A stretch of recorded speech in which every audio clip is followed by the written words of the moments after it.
시청자 여러분 안녕하십니까? 뉴스나우 시작합니다. 베네수엘라 강진으로 인한 사망자가 최소 235명, 부상자는 1,500여 명으로 늘었습니다. 구조대는 잔해 속 생존자 수색에 총력을 쏟고 있고 미국과 국제기구도 구조와 복구 지원에 착수했습니다. 워싱턴에서 신윤정 특파원입니다. 강진 피해가 집중된 베네수엘라 라과이라주에서 3살과 10살 남매 시신이 흰색 담요에 쌓인 채 수습됩니다. 아이들의 어머니는 오열하다 끝내 실신했습니다. Hemos visto demasiado y luchando para sacar a los niños con la esperanza de conseguirlo vivo. Sacamos a uno, eran los tres, pero sacamos uno que salió vivo, gracias a Dios. 구조대와 자원봉사자들은 무너진 건물에서 생존자를 찾는 작업을 계속했으며 일부 생존자들은 잔해 속에서 극적으로 구조됐습니다. 4살 어린이는 군인들에 의해 구조돼 가족들이 지켜보는 가운데 구급차로 긴급 이송됐습니다. 구조 작업 속에서도 사망자와 부상자는 늘었습니다. 전력과 통신, 교통 등 기반 시설의 피해로 구조 작업이 더딘 만큼 인명피해 규모는 빠르게 증가할 가능성이 있습니다. 베네수엘라 적십자사는 강한 여진이 피해 지역 주민과 대응 인력들의 추가적인 위험을 가하고 있다고 전했습니다. 구조대 파견 등 인적 지원에 나선 국제사회는 경제적 지원책 마련에도 착수했습니다. 미국은 베네수엘라 국민의 시급한 필요에 대응하기 위해 1억 5천만 달러, 우리 돈 2,300억 원 규모의 원조를 제공하기로 했다고 밝혔습니다. So we have a whole of government response. It'll be big, it'll be fast, and it'll be effective. 최근 과도정부 출범 뒤 20여 년 만에 협력 관계를 복원한 국제통화기금과 세계은행도 베네수엘라 정부와 긴밀히 협력해 지진 복구 지원에 나설 예정입니다. 워싱턴에서 YTN 신윤정입니다. 베네수엘라의 이번 지진은 불과 39초 간격으로 규모 7.0 이상의 강진이 잇따라 온 것이었습니다. 이례적인 쌍둥이 초강진에 도시 곳곳이 무너져 내렸습니다. 김정회 기자입니다. 건물이 종이장처럼 주저앉고 도시는 순식간에 거대한 먼지 구름에 휩싸입니다. 베네수엘라 북중부 해안을 규모 7.2와 7.5의 초강력 쌍둥이 지진이 강타했습니다. 불과 39초 만에 규모 7.0 이상의 본진급 지진이 연달아 터진 겁니다. 위력은 상상을 초월합니다. 규모 7.2는 히로시마 원자폭탄 60개, 규모 7.5는 180개가 동시에 터지는 수준의 에너지를 뿜어냅니다. 원폭 240개가 연달아 도심 지하를 강타한 셈입니다. 쌍둥이 지진의 연쇄 충격은 연쇄 붕괴를 불러왔습니다. 첫 번째 규모 7.2의 강진으로 건물 구조에 균열이 가며 아슬아슬하게 버티던 건축물들이 불과 39초 뒤 몰아친 7.5의 더 강력한 2차 충격을 견디지 못하고 그대로 폭삭 주저앉은 겁니다. 7.2는 지하 20km에서 남북 방향으로 쪼개진 단층이었는데 7.5 지진은 단층 면을 따라 동서 방향으로 찢어지는 좀 특이한 모양의 두 개의 지진이 동시에 발생을 하면서 피해를 키운 것으로 판단이 되고 있습니다. 대개 강진 이후 찾아오는 여진은 수분에서 수시간의 간격을 두지만 이번엔 채 1분도 되지 않아 대형 지진이 연달아 터지면서 주민들이 건물 밖으로 탈출할 최소한의 골든타임마저 없어 피해를 키웠습니다. 지진 전문가들은 남미판과 카리브판이 맞물리는 복합 단층대의 압축 에너지가 한꺼번에 폭발하며 이례적인 쌍둥이 지진을 일으켰다고 분석하고 있습니다. 특히 지진의 진원이 10km 안팎으로 매우 얕아 지상으로 전달된 충격파가 배가 됐고 수도 카라카스를 비롯한 주요 밀집 도시에 노후화된 인프라가 겹쳐 결국 유례없는 대참사로 이어지고 말았습니다. YTN 김정혜입니다.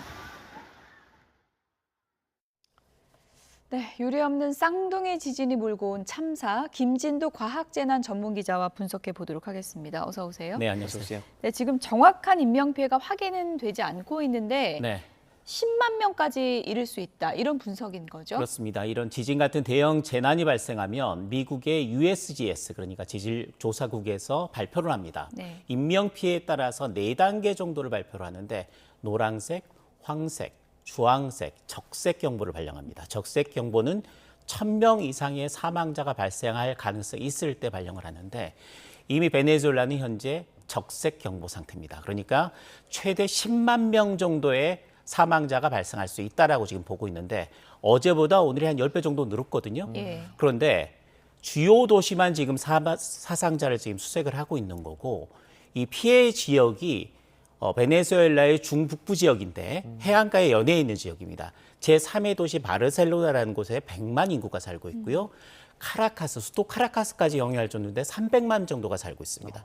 그리고 그 주변에 5에서 10만 정도 되는 중소도시가 7, 8개 정도가 있습니다. 예. 그러니까 대도시 말고 중소도시 같은 경우는 더 지진 대비책이 안 돼 있겠죠. 그렇다면 그 지역에서 일어난 사상자까지 더해지면 미국에서 예측했듯이 한 10만 가까이까지 될 가능성이 상당히 높아지는 그러니까 지구촌에 아주 대규모의 재난 사태가 된 거라고 보시면 됩니다. 그러니까 지진 벨트에 인구의 상당수가 살고 있는 거네요. 지진이 2개의 강력한 지진이 발생했는데 예. 그 지진의 직접적인 영향권 안에 드는 부분이 가장 직접적인 곳은 바르셀로나 진도 9 가장 강력한 지진이 발생한 거고요. 예. 그 영향을 받았고 수도 카라카스까지 영향을 받았는데 그래서 지금 들어오는 그림들이 대부분 카라카스 지역의 그림일 그렇군요. 경우가 상당히 많은데요.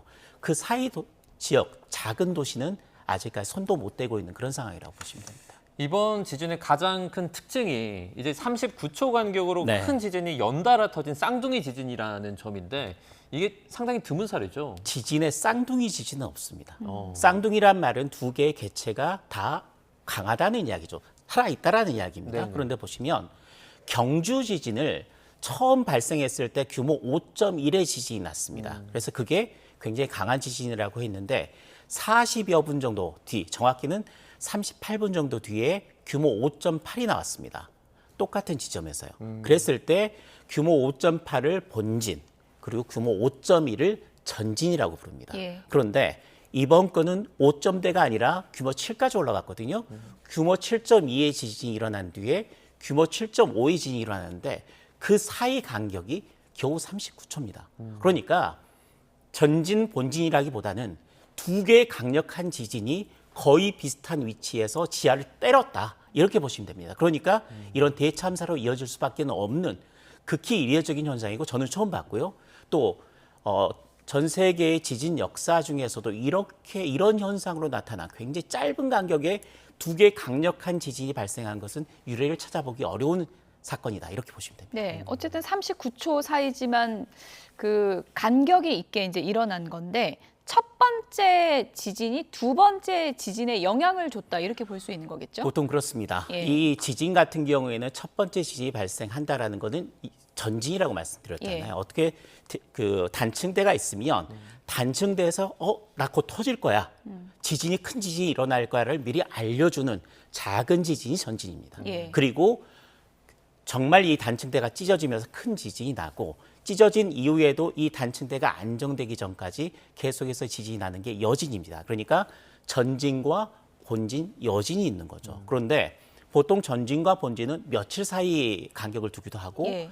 적어도 수십 분, 수시간 정도의 차이를 두는데 39초에 2개의 강력한 지진이 동시에 때린 거나 똑같은 거거든요. 그러면 건물 같은 경우에는 지금 그림도 나오고 있습니다만은 구조적 피로감이라는 게 있습니다. 그러니까 첫 번 규모 7.2의 지진이 때렸을 때 건물이 굉장히 흔들렸고 예. 무너질 건 무너졌습니다. 하지만 무너지지 않은 건물이라고 하더라도 예. 이미 상처는 입은 겁니다. 그죠, 내상이 그래서- 있겠죠? 그렇습니다. 예. 그런데 규모 7.5의 지진이 또 때리니까 쓰러지고 마는 거죠. 그러니까 도미노처럼 건물들이 쓰러졌다. 그래서 쓰러진 건물로 인한 피해가 굉장히 많기 때문에 이게 대참사라고 부르는 이유입니다. 이 두 개의 강진이 네. 하나의 단층이 아니라 뭐 두 개의 각각의 단층에서 이렇게 발생했다라는 그런 분석도 있는데 이게 어떤 말인지 좀 설명을 좀 해주시고 어떤 영향을 또 미칠지. 이게 제가 말씀드렸듯이 전진 본진으로 구성을 하지 않고 네. 쌍둥이라는 말을 붙인 이유가 바로 이것 때문입니다. 보통 하나의 단층이 깨지면서 지진이 큰 지진이 일어나는데 그 지진 전에 같은 단층대에서 보다 작은 전진과 그다음에 끝난 뒤에 여진이 있는 건데 이 지진이 좀 다릅니다. 첫 번째는 완전히 다른 거는 첫 번에 일어난 규모 7.2의 지진은 주양 이동 단층입니다. 그 말은 뭐냐면 땅이 이렇게 붙어 있는 게 가로로 움직입니다. 가로로 움직이면서 이게 땅이 찢어지는 거거든요. 그게 첫 번째 지진이었습니다. 예. 그런데 39초 뒤에 일어난 두 번째 지진은 땅이 이렇게 붙어 있던 게 한쪽이 밑으로 올라오는 겁니다. 예.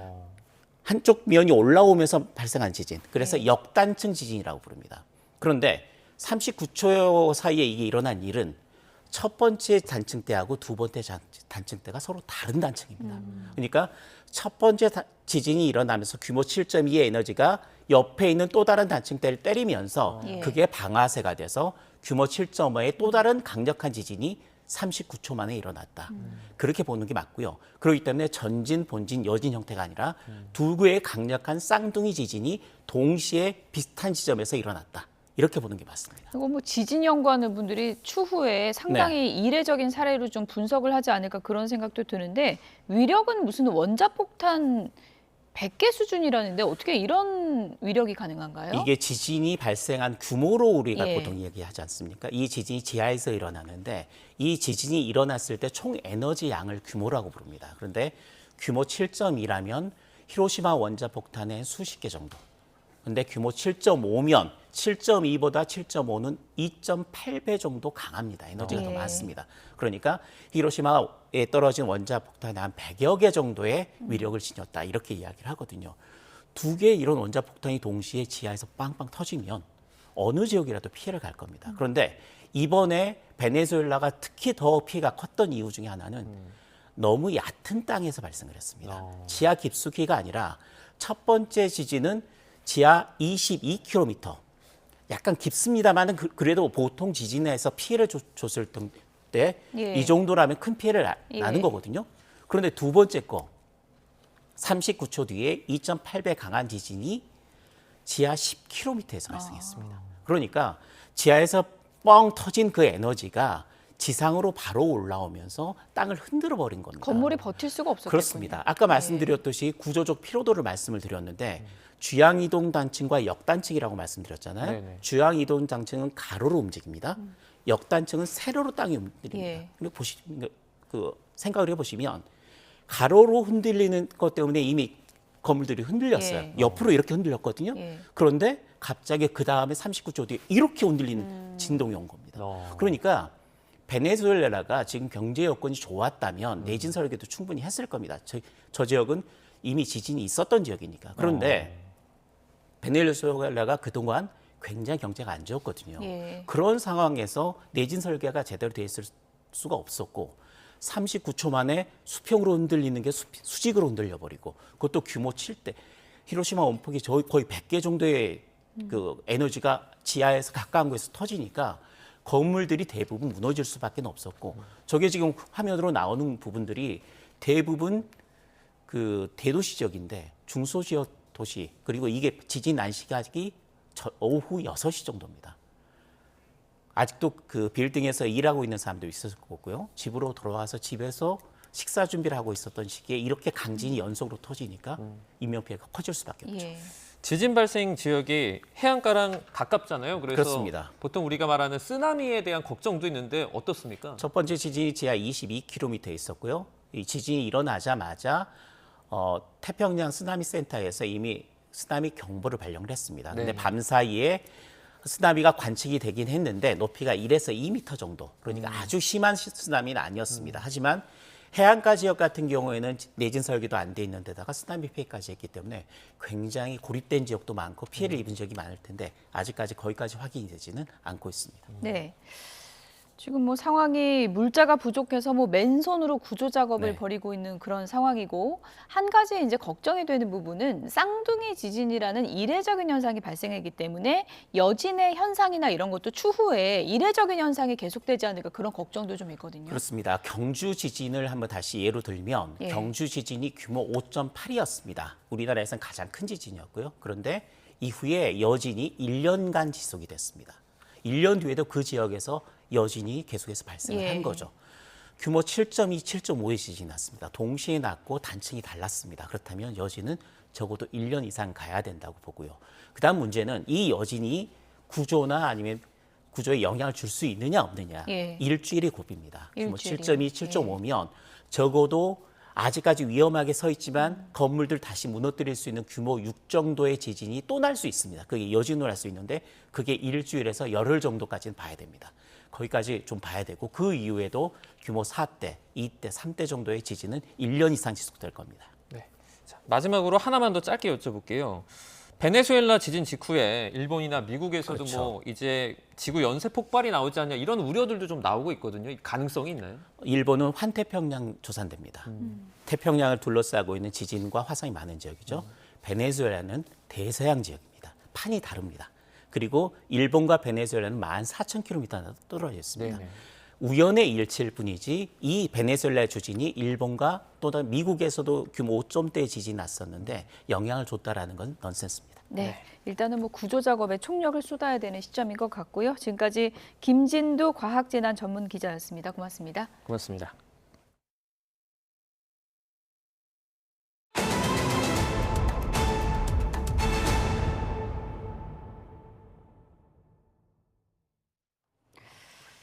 네, 미국 마이크론의 역대급 실적으로 9,000선을 바라보던 코스피가 오늘은 하락세를 이어가고 있습니다. 장중한 때 8,300선까지 떨어지면서 매도 사이드카가 발동됐습니다. 원달러 환율은 닷새 연속 상승하면서 1,550선을 위협하고 있는데요. 취재기자 연결해서 내용 들어보겠습니다. 김세호 기자, 지금 뭐 증시 변동폭이 큰데 지금 상황을 좀 알려주실까요? 네, 9천을 바라보던 코스피가 급락세를 보이고 있습니다. 어제보다 1.31% 내린 8,813으로 출발했던 코스피는 이후 5% 넘게 하락하며 8,300선까지 추락하는 등 급락세를 이어가자 매도 사이드카가 발동됐습니다. 어제 코스피가 5% 넘게 급등한 데 따른 차익 실현 움직임과 미국 대형 기술주 약세 등이 원인으로 작용한 것으로 보입니다. 현재 8,300선에서 거래를 이어가고 있고 대장주 삼성전자는 33만 원, SK하이닉스는 270만 원대를 기록하고 있습니다. 외국인과 기관은 순매도에 나서는 반면 개인은 순매수를 이어가고 있습니다. 코스닥은 0.38% 내린 884로 장을 열었고 현재도 880선을 유지하고 있습니다. 원달러 환율은 4.6원 오른 1,547원으로 출발해 1,540원대 후반에서 거래를 이어가고 있습니다. 국제유가는 호르무즈 해협에서 발생한 선박 피격으로 지정학적 위협이 부각되면서 다시 상승세로 바뀌었습니다. 8월 인도분 브렌트유 선물 종가는 배럴당 75달러 26센트로 2.06% 상승했습니다. 8월 인도분 미국 서부 텍사스산 원유 선물 종가도 배럴당 71달러 92센트로 2.25% 올랐습니다. 지금까지 하나은행 딜링룸에서 YTN 김세호입니다. 이재명 대통령이 호남권 반도체 클러스터 구축 등 반도체 지방 투자 계획과 관련해서 이재용 삼성전자 회장과 청와대에서 만났습니다. 이 대통령은 이 회장과 어제 오후 1시간 넘게 회동하고 삼성전자의 대규모 지방 투자 계획 등과 관련해 의견을 교환한 것으로 전해졌습니다. 앞서 이 대통령은 지난 19일에는 최태원 SK그룹 회장과도 만나서 지역 투자 계획에 대해서 의논한 것으로 알려졌습니다. 청와대는 오늘 29일 이 대통령 주재로 회의를 열어서 호남 반도체 클러스터 조성을 비롯해 삼성전자와 SK하이닉스 등의 호남과 충청권 투자 계획을 공개할 것으로 보입니다. 김용범 청와대 정책실장은 오는 29일 이재명 대통령 주재로 열리는 국민보고회에서 기업들의 대규모 국내 투자 계획이 발표될 것이라고 밝혔습니다. 김용범 실장은 오늘 한 유튜브 채널에 출연해 이번 보고회는 정부와 기업이 같이 노력해 만든 프로그램을 설명하는 자리고 워낙 규모가 커서 발표되는 숫자들이 매우 낯설 것이라고 말했습니다. 김 실장은 반도체를 비롯해 거대한 규모의 인공지능, AI 데이터 센터 건설 계획, 그리고 피지컬 AI와 로봇 등 3대 분야에 대한 투자 계획이 나올 것이라면서 앞으로 지역별로 보고 대회를 하게 된다고 설명했습니다. 이란 전쟁으로 호르무즈 해협에 갇혀있던 우리나라 선박 8척이 추가로 빠져나왔습니다. 해양수산부는 호르무즈 해협 내측에 있던 우리 선사운용 선박 8척이 해협을 통과해 정상 항해 중이라고 밝혔습니다. 이에 따라 해협의 안쪽에 있는 한국 선박은 5척으로 줄었고 한국인 선원은 외국 선박에 승선한 경우를 포함해 모두 47명 남았습니다. 이런 가운데 호르무즈 해협에서 화물선 피격 신고가 들어와 선박과 선원 철수 계획이 잠정 중단됐습니다. 이란이 호르무즈 해협에서 함께 서비스 요금을 부과하겠다고 했던 오만은 통행료 부과는 없을 것이라고 밝혔습니다. 워싱턴에서 홍상희 특파원입니다. 오만 해안 근처에서 호르무즈 해협을 지나던 화물선이 드론으로 의심되는 공격을 받았습니다.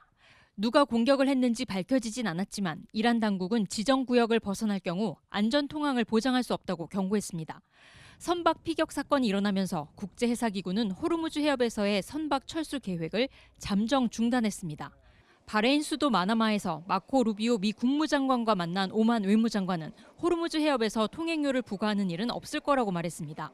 60일 이후 오만과 함께 호르무즈 해협 통항 서비스 요금 부과를 검토하고 있다는 이란의 주장과는 엇갈린 입장을 보인 겁니다. 마코 루비오 미 국무장관도 걸프 국가들 가운데 통행료 부과를 지지하는 곳은 없었다며 불가 입장을 재확인했습니다. There is zero support among the Gulf countries for any sort of toll or fees or anything that charges for the use of international waters. 이란이 미국과의 협상 전제 조건으로 이스라엘에 레바논 철군을 내세운 가운데 로이터 통신은 이스라엘군이 레바논에서 병력 일부를 철수했다고 보도했습니다. 로이터는 미 국무부 당국자가 이스라엘군이 레바논 남부 완충지대에서 철수했다며 레바논 정규군이 진입해 테러 무기 등을 제거해야 한다고 말했다고 전했습니다. 베냐민 네타냐후 이스라엘 총리는 곧바로 부인했습니다. אנחנו חולשים על דרום לבנון מפסגת הבופור ואנחנו נישאר ככל שידרש באזור הביטחון בדרום לבנון. אנחנו לא עומדים לסגת ממנו. 이스라엘 카츠 국방부 장관도 이스라엘군이 레바논은 물론 시리아, 가자 지구에서 무기한 주둔할 거라고 강조했습니다. 미국의 압박에도 이스라엘이 철수 불가 입장을 굽히지 않으면서 레바논 문제가 앞으로 미국과 이란의 후속 협상의 최대 변수가 될 전망입니다. 워싱턴에서 YTN 홍상입니다. 인사청탁을 들어주는 대가로 목걸이와 시계, 그림 등을 받은 혐의를 받고 있는 김건희 씨에 대한 1심 선고가 오늘 열립니다. 오늘 오후 2시 열리는 재판은 모두 생중계됩니다. 취재기자 연결해서 자세하게 알아보겠습니다. 이만수 기자. 네, 사회부입니다. 네, 오늘 오후 2시에 선고가 시작이 되죠? 네, 그렇습니다. 매관 매직 혐의를 받는 김건희 씨에 대한 선고는 오늘 오후 2시 서울중앙지방법원에서 열립니다. 김 씨에게 금품을 제공한 혐의로 함께 재판에 넘겨진 이봉관 서희건설 회장, 최재형 목사 등에 대한 선고도 함께 나옵니다.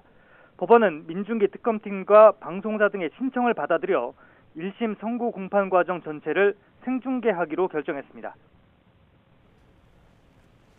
네, 지금 김건희 씨가 받고 있는 혐의가 꽤 됐죠? 네, 김건희 씨는 남편이 대통령이라는 점을 이용해 금품과 함께 인사청탁을 받은 혐의가 적용됐습니다.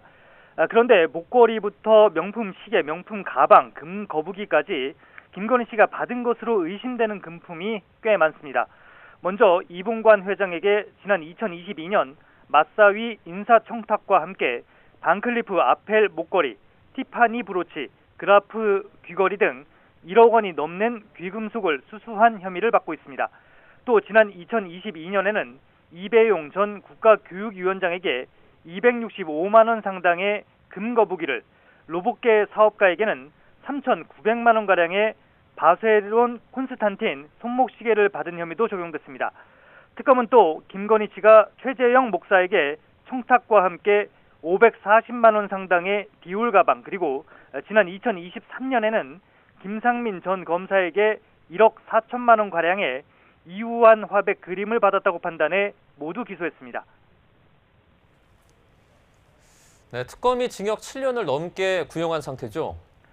네, 김건희 특검팀은 지난달 결심 공판에서 김건희 씨에게 징역 7년 6개월을 선고해달라고 요청했습니다.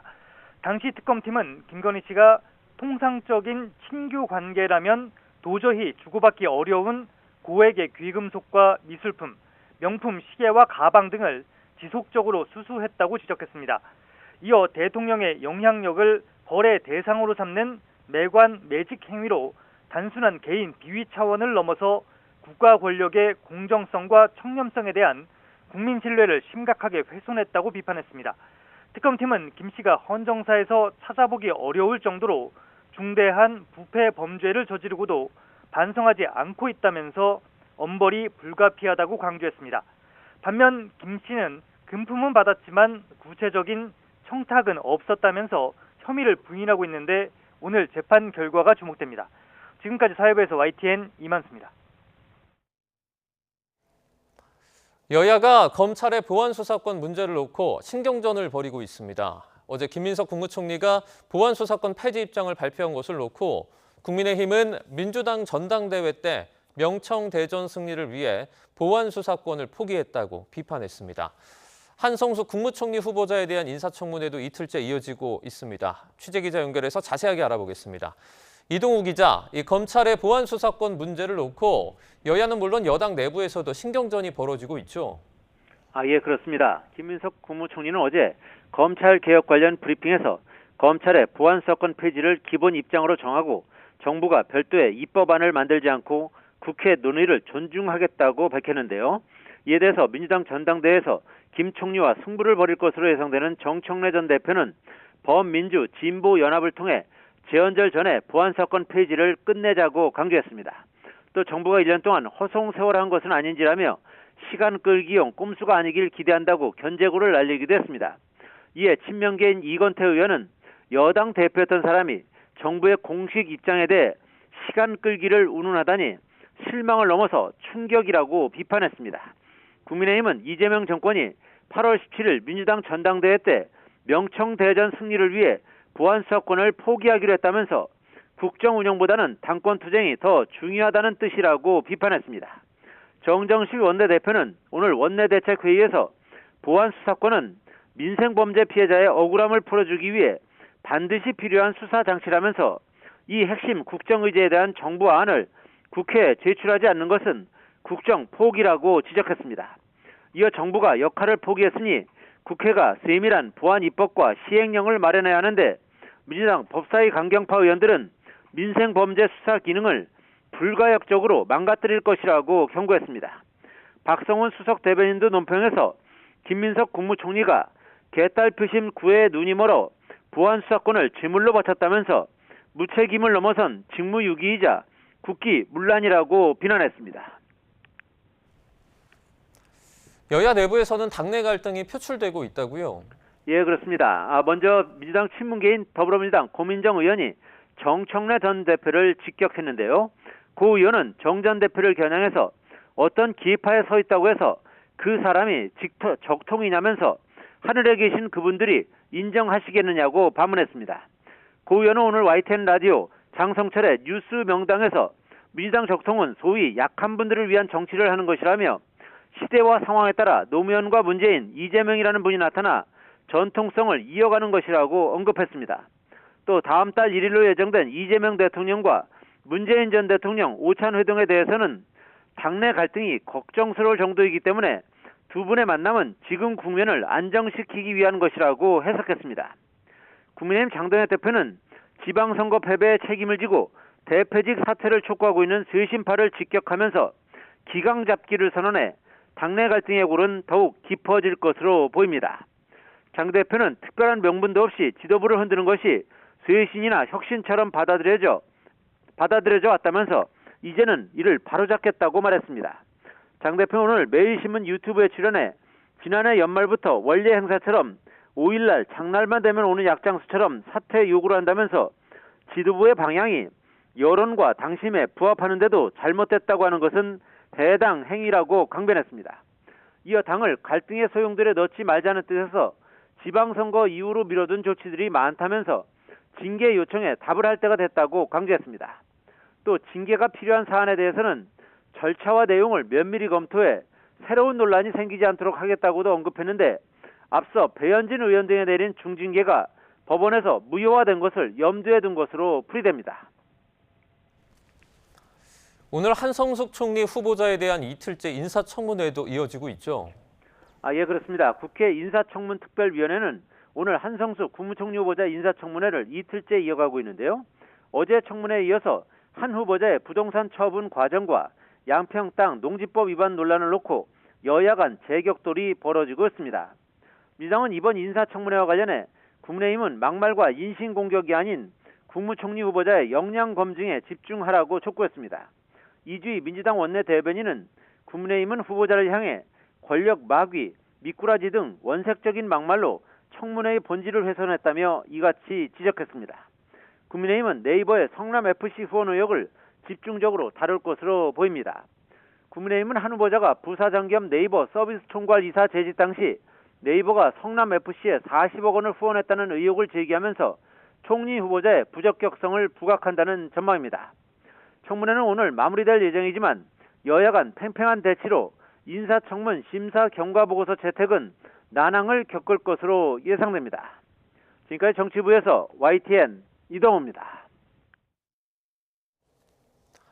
최태원 SK그룹 회장과 노소영 아트센터 나비관장의 재산 분할 파기환송심 선고기일이 다음 달 24일로 정해졌습니다. 최 회장과 노 관장 오늘 변론에 직접 출석을 했는데요. 자, 법원으로 가보도록 하겠습니다.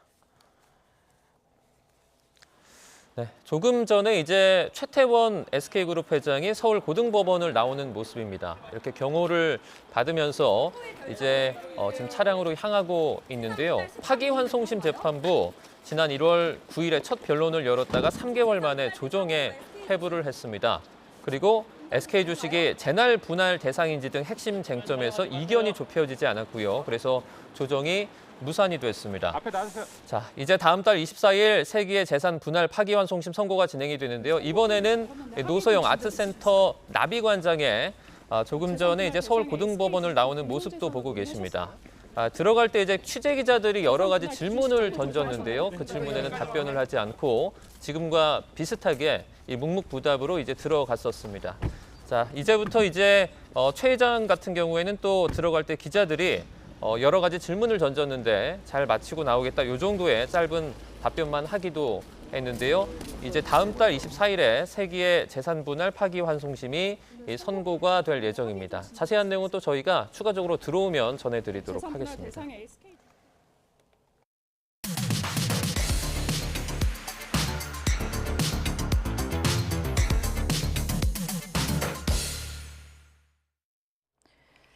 네, 각이 살아있는 정치평론 시사정각 시작하겠습니다. 오늘은 성치훈 더불어민주당 부대변인, 송영훈 전 국민의힘 대변인 두 분을 모셨습니다. 어서 오세요.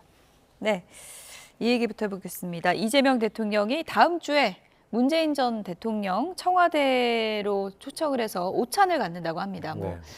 전직 대통령을 만날 수는 있지만 시점이 참 오묘하기 때문에 여러 해석이 나오는 것 같습니다.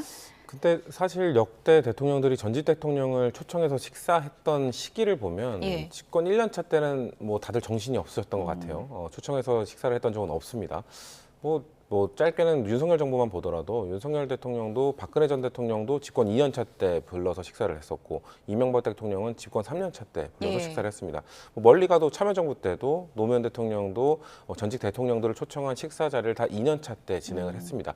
아무래도 1년차 때는 국정 운영을 좀 정착시키는 데 주력을 하다 보니 한 2년차 때 됐을 때 이제 초청을 해서 식사를 하는 건데 이번에 하필이면 공교롭게 예. 이걸 발표한 시점쯤에 정청래 전 대표가 문재인 전 대통령을 만났기 때문에 이거는 의식한 것 아니냐라는 얘기를 할 수는 있죠. 예. 근데 정청래 전 대표가 문재인 전 대통령을 만난 것은 행사장이었습니다. 공식적으로 약속을 잡고 만난 게 아니라 그것도 우연이었습니까? 그렇죠. 문 전 대통령이 오기로인 건 예. 정해져 있는 일정이었죠. 어떻게 보면 정청래 전 대표가 8.17 전당대회를 앞두고 문재인 전 대통령을 만나는 이벤트를 만들기 위해서 찾아간 것이기 때문에 문 전 대통령은 이미 책과 관련된 행사에 가기로 돼 있는데 그걸 또 거부할 수는 없지 않습니까? 예. 그렇기 때문에 우발적으로 만난 행사라고 볼 수 있는 것이고 그리고 청와대에서 발표한 일정들은 보통 최소 한 달 전에 잡힙니다. 그렇기 때문에 일정 발표일과 정청래 전 대표가 만난 일정이 공교롭게 거의 비슷한 시기에 이루어졌기 때문에 마치 예. 의식한 걸로 보여질 뿐이지 전례를 살펴봤을 때는 전혀 이상할 게 없는 예. 일정이다라고 좀 보고 있습니다. 성치훈 대변인께서는 그러니까 이 두 가지가 모든 게 우연이고 공교로운 것이다 이렇게 얘기를 하고 있는데 정청래 전 대표와 문재인 전 대통령의 만남 그리고 다음 주에 있을 이재명 대통령과 문재인 전 대통령의 만남 저는 개인적으로 우연은 아닌 것 같거든요. 어떻게 보십니까? 강효정 수석 대변인의 어제 브리핑을 보면요. 예. 매우 정보값이 많이 들어있는 문장이 하나 있어요. 뭐냐면 문 전 대통령과의 회동도 여러 번 애를 썼으나 두 분 일정을 조율하는 것이 쉽지 않았고 지금 성사된 것이다. 그러면은 자 그동안에 문재인 전 대통령과의 일정을 조율하는 것이 쉽지 않았다. 예. 감정의 골이 깊었다는 방증이죠. 왜냐하면 전직 대통령이 뭐 그렇게 일정이 복잡하고 많아서 현직 대통령과의 일정을 맞추기가 어려웠겠습니까? 그리고 그게 지금 성사됐다는 것은 어느 쪽이 급하겠습니까? 사실 문재인 전 대통령이 급할 이유는 없어요. 현실 정치를 떠나 있다시피 한 분이기 때문에 그러면은 그동안의 감정의 골이 깊어서 성사되지 않았던 회동을 이재명 대통령 측에서 더 급하고 필요성이 있어서 성사시킨 것이다 이렇게 해석하기에 충분합니다. 그러면은 지금 민주당 전당대회가 목전에 있잖아요. 예. 그리고 이재명 대통령의 최근 일련의 정치 행위는 유럽 순방 나가기 전부터 1주년 기자회견에서의 본인의 워딩들 그리고 유럽 현지에서 또 국내 정치를 향해서 발신한 메시지들 돌아오자마자 송영길 의원과 만찬을 한 것 이런 것 등등을 종합해 보면은 예. 결국은 민주당 전당대회를 의식한 회동이라고 풀이하기에는 매우 충분해 보입니다. 문 전 대통령을 정청래 대표만 만나냐? 나도 만난다. 뭐 이런 의미도 있는 것 같고요. 뭐 장군 멍군 신경전이다 이런 얘기도 있는데 보안 수사권 폐지 문제를 놓고도 이런 분석이 나오고 있습니다. 정청래 대표가 어떻게 보면은 필승 시그니처로 삼는 게 지금 보안 수사권 폐지. 티끌마저 없애버리겠다 이렇게 얘기를 하고 있는데 김민석 총리도 바로 나도 완전 폐지다. 정청래랑 다를 바가 없다. 이렇게 치고 나왔거든요. 어떤 전략일까요? 사실 정부의 입장은 바뀐 적이 없어요. 예. 대통령께서 1주년 그 기념 기자회견 때도 말씀을 하셨듯이 보안 수사권은 폐지하는 게 맞다. 하지만 이 보수 진영, 야당 쪽의 비판 말고 진보 진영 내부에서 우려가 분명 있잖아요. 그렇기 때문에 그런 것들을 좀 보완하기 위한 내용들을 좀 담론을 만들어갔으면 좋겠다라는 게 정부의 계속된 입장이었거든요. 예. 그렇기 때문에 뭐 변한 건 없다. 근데 정부의 또 하나의 원칙이 있었죠. 이거는 입법의 영향 아니냐. 그럼 국회에서 다룰 문제다. 정부에서 딱 답을 정해서 정부의 의견도 낼 수는 있습니다만 정부에서 답을 정해서 집권 여당에 통보하는 거는 이거는 맞지 않다. 다양한 의견을 수렴하는 민의의 전당인 의회에서 수렴해서 법안을 만드는 게 맞다라는 원칙을 이재명 대통령이 계속 이야기를 해왔습니다. 예. 그렇기 때문에 그 원칙을 지키면 되는 건데 사실 저는 정청래 전 대표가 이제 막 이른바 폭풍 SNS를 어제 하신 거에 대해서는 부적절한 말들이 너무 많습니다. 거기에 특히나 어떤 부분인가요? 저는 가장 충격적인 워딩은 이제 국회로 떠넘겼다라는 표현이었는데요. 떠넘겼다. 그럼 예. 어떻게 떠넘겼다라고 표현할 수 있죠? 그러니까 정부안을 왜 안 내냐 이건 그렇죠. 거죠? 아니, 정부안이 예. 있다 하더라도 정부안이 일단 제출이 되면은 집권 여당 입장에서는 그것이 마치 가이드라인처럼 압박용으로 작용될 수 있습니다. 그렇기 예. 때문에 그런 것들을 고려해서 국회에서 좀 자유롭게 논의하라라는 얘기를 계속된 메시지를 보내왔잖아요. 예. 그러면 국회에서 논의를 하면 되는 겁니다. 그리고 사실 지금 1년 허송세월이라는 또 말을 하셨거든요. 근데 이거에 대해서는 사실 뭐 진실게임 양상으로 치닫는 것도 우리 진영에서는 매우 부적절하고 좋지 않은 시그널인데 사실 많은 뭐 언론이나 이런 데서 취재를 통해서 나오는 얘기를 들어보면 누가 과연 이거를 허송세월했는가, 누가 이거를 방관했는가 이거에 대해서는 너무 입장이 다른 의견들이 나오고 있습니다. 지도부가 방관했다는 입장도 나오고 있어요. 그렇기 때문에 이 부분에 대해서 마치 국회로 정부가 떠넘겼는데 이거를 정부가 계속해서 시간 끌기용 꼼수 아닌가 이 의심이 된다. 이렇게까지 시나리오를 쓰는 것은 집권 여당의 전직 당대표로서 해서는 안 되는 매우 부적절한 발언이죠. 그렇기 때문에 저는 예. 보안수사권 완전 폐지 뭔가 티끌도 남기면 안 된다. 이 주장 하실 수 있습니다. 예. 하실 수 있는데 이것과 관련된 내용을 마치 정부 탓, 정부 때문이다. 정부가 시간을 끌어왔다. 정부가 시행령으로 꼼수를 쓸 수도 있다. 이런 식의 발언을 하는 것은 적절하지 않습니다. 그렇기 때문에 저는 예. 국회에서 야당 의견도 듣고 진보 진영 내부에서 다른 의견도 듣고 해서 그런 것들을 총체적으로 수렴한 안을 만들어내는 것이 집권 여당의 책무라고 생각합니다. 정청래 전 대표가 도를 좀 넘었다 발언이 그런 얘기를 해주셨는데 정점식 국민의힘 원내대표도 이 부분에 대해서는 정부안을 안 낸 게 국정 책임 포기한 거 아니냐 이렇게 또 비판하기도 했더라고요.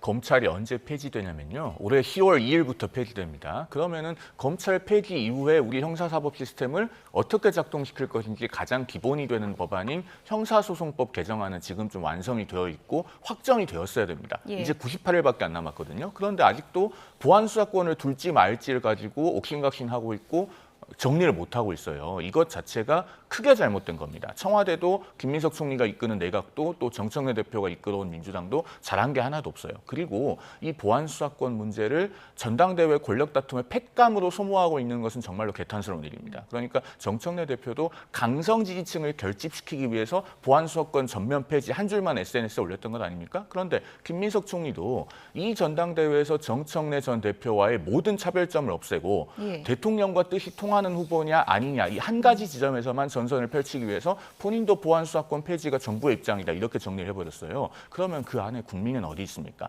작년 경찰청 통계 기준으로 우리나라 형사사건 7건 중 1건이 넘는 비율로 보안수사를 요구받고 있거든요. 1년에 11만 건이 넘습니다. 그러면 이걸 완전히 전면 폐지하잖아요. 앞으로 억울한 사람들이 속출하거나 혹은 정말로 재판받고 감옥 가야 될 사람이 재판도 안 받는 일이 비일비재하게 될 것이다. 이걸 과연 감당할 수 있느냐라는 말씀을 말씀을 드리지 않을 수가 없습니다. 당심 경쟁하다가 민심은 너무 놓치는 게 아니냐 이런 비판도 나오는 게 사실인 것 같고요. 당권 경쟁이 한창인 가운데 대통령 지지율은 최근에 계속 하락세를 보이고 있습니다. 오늘 나온 갤럽 여론조사도 그 추이를 반영하고 있는데요. 이재명 대통령 직무 수행 평가 51%로 취임 후 갤럽 여론조사 기준으로 최저치를 기록했습니다. 또 요즘에 궁금한 게 이제 더불어민주당 대표 경선 선호도죠. 이 부분에 대한 갤럽 여론조사 결과 어떻게 나왔는지 보시죠. 김민석 총리가 가장 높네요. 26, 정청래 전 대표 19, 송영길 의원 13. 이렇게 순위가 나오고 있고요. 민주당 지지층에 한정돼서 똑같은 질문을 하면 결과가 이렇게 달라집니다. 보여주시죠. 네, 김민석 총리가 지지율이 상당히 올라갑니다. 45, 정청래 24, 송영길 15. 순위는 변동이 없지만 지지층에 한정했을 때는 수치가 좀 많이 달라지는 것 같아요. 어떻게 그렇죠. 분석하십니까? 이게 우리가 앞서 봤던 대통령의 국정 지지율 지지표와 연관되어 있는 거라고 보는데요. 지금 지방선거 이후로 계속해서 하락하고 있는 국정 지지율의 원인을 무엇으로 볼 것인가. 예. 이거에 대한 분석과 맞닿아 있는 겁니다. 이것에 대해서 뒤에도 살짝 다루겠습니다만 전통적 지지층의 이탈이다라고 주장하는 분들도 있습니다만 중도층의 이탈이 심하다라는 주장을 하고 계신 분들도 많습니다. 예. 그런 걸로 봤을 때 지금 사실 민주당의 8.17 전당대회를 앞두고 지금 나오고 있는 노선 투쟁은 대통령이 주장하고 있는 중도 실용, 중도 확장, 진보적 아젠다는 야당일 때 강하게 낼 수는 있습니다만 집권 여당이 된 이후에는 중도적 목소리도 많이 담아내는 큰 그릇이 되어야 된다는 얘기를 일관되게 하고 계시거든요. 거기에 힘을 실어줄 것인가 아니면 정청래 전 지도부가 계속 추구했던 진보적 아젠다를 놓쳐서는 안 된다. 여기에 힘을 실어줄 것인가. 저는 이것과 관련돼서 지금 그 민주당 지지층에서 김민석 총리에 대한 지지가 높게 나타나는 것은 민주당 지지층들의 생각은 대통령과 결을 같이 하는 대통령과 호흡을 맞출 수 있는 그러니까 중도 실용 노선에 맞춰갈 수 있는 사람들을 좀 힘을 실어주자라는 목소리가 더 크게 나오고 있는 걸로 보여집니다. 그렇게 본다면 적어도 민주당 지지층에서는 지금 국정 지지율의 하락의 원인이 내부 갈등 요인, 노선 투쟁에도 있지만 결국 방향성을 중도 확장으로 잡아야 된다는 저는 시그널로 보여지거든요. 예. 그렇기 때문에 이런 것들을 명확하게 인지를 해야 됩니다. 지금 다른 후보군, 송영길 후보나 정청래 후보, 특히나 정청래 이 1기 지도부를 이끌었던 정청래 후보 같은 경우에는 예. 이 지지층의 메시지가 지금 진보적 색채보다는 중도에 좀 방점을 둬야 된다는 예. 것에 있다는 것을 좀 명심하셨으면 좋겠습니다. 성시윤 대변인께 좀 여쭤볼게요. 지금 숫자상으로만 더해보면 예를 들어 뭐 정청래 대 반정청래 진영이라고 한다면 김민석 총리랑 송영길 의원 여론조사 다시 보여주실까요? 산술적으로만 더해봐도 지금 정청래 대표 같은 경우에는 이 지형대로만 간다면 상당히 불리한 구도인데 이게 2달간 갈까요? 아니면 어떻게 보십니까? 뭐 사실 저 지지는 전당대회 본격 레이스가 시작되기 전에 나온 지표이기 예. 때문에 개인에 대한 호감도 그리고 제가 말씀드린 국정 운영 방향, 정당 운영 방향에 대해서 중도냐 진보냐 이쪽에 대한 기본적 생각들이 반영된 거라고 보고요. 예. 막상 이 전당대회가 레이스에 돌입했을 경우 아마 후보에 대한 이런 검증이나 이런 정치적 공세나 정책에 대한 논쟁이나 이런 것들이 본격적으로 이루어졌을 때 약간의 변동이 있을 수 있다고 봅니다. 그렇기 때문에 지금 나온 여론조사만 갖고 뭔가 판단하기는 어렵다. 다만 제가 아까 말씀드린 것과 맞닿아 있는 건데요. 적어도 지금 이 전당대회 레이스를 시작하기 전에 많은 분들이 얘기하고 있는 것은 적어도 노선과 관련돼서는 예. 중도 확장에 방점을 찍어야 된다. 정청래 대표가 그거에 조금 뭔가 의식을 하고 본인의 노선을 변경을 한다면 좀 다른 지표를 만들어낼 수도 있겠죠. 네. 일단 이 지지율, 대통령 지지율이 빠지는 부분과 관련해서는 지금 진보 진영 내에서 왜 빠지는가? 코어 지지층이 달아났다. 뭐 이런 논쟁이 계속되고 있는 상황입니다. 김어준 유튜버 분석 들어보도록 하겠습니다. 대통령은 성남시장 시절부터 본인이 성과를 내서 실력으로 입증해서 본인 지지율을 스스로 만들어낸 이 지지율 하락은 통상의 정부 지지율 하락하고 다르다고 여러 번 반복해서 말씀드린 코어 지지층이 빠지는 거라고. 여론조사의 어느 지점에서 코어 지지층을 읽었는지 모르겠는데 1000샘플, 2000샘플의 코어 지지층이 보이나요? 보이지 않는다고 보거든요.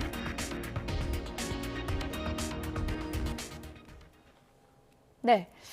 코어 지지층이 무엇이냐, 코어 지지층 빠진 걸 여론조사를 어떻게 하느냐 이런 논쟁인데 어떻게 들으셨습니까? 일단 저분들의 논쟁에 있어야 될 코어가 없네요. 역시나 민생에 관한 이야기는 없지 않습니까? 제가 왜 이 부분을 말씀드리냐면 오늘 나온 한국갤럽 조사를 보면요. 5주 전에 비해서 이재명 대통령의 국정수행 긍정률이 13%가 하락을 했죠. 어디서 빠졌는지 보면은 중도에서 5주 전에 64%였는데 오늘 나온 결과는 51%입니다. 그러니까 중도에서 13%가 하락을 했고 그 하락분이 전체 하락분과 정확하게 일치합니다. 그러면은 중도는 왜 이재명 대통령에게 등을 돌리고 있습니까? 지금 민생이 굉장히 어렵습니다. 지난달 기준으로 우리나라 청년 실업률이 7.2%인데요. 이게 통계상 7.2%지 체감 실업률을 반영한 확장 실업률이라고 하는 지표가 있는데 이걸로 보면 16.6%입니다. 15세부터 29세까지 고용 인구가 지난달에 작년 같은 기간, 그러니까 이재명 정부가 출범하기 직전인 작년 5월에 비교해서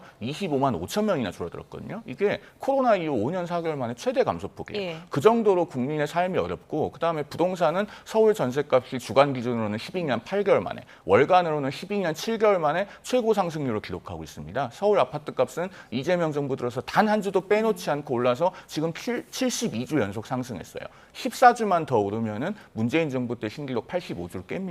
이런 상황에서 이재명 대통령의 지지율이 올라갈 수 있겠습니까? 그러니까 코어 지지층 운운하는 논쟁은 굉장히 무의미하고 공허한 겁니다. 민생의 코어, 국정의 코어부터 단단하게 챙기셔야 된다는 말씀을 야당으로서는 드리지 않을 수가 없습니다. 유튜브 방송에서 이동영 작가는 이런 얘기도 하더라고요. 움직이면 코어가 아니다. 코어란 뜻조차 이해를 못하는 거 아니냐 이렇게 맞받아치긴 했던데요. 지금 뭐 코어가 빠지는 겁니까? 중도가 이탈한 겁니까? 아까 송전 대변인께서 말씀하신 것처럼 중도층이 빠졌잖아요. 중도가 제가 빠지는 그래서 것 아까 같습니다. 말씀드린 지금 우리 당에서 벌어지고 있는 노선 투쟁에서 이 원인 분석을 명확하게 해야 됩니다. 지금 중도층이 빠지고 있는 겁니다.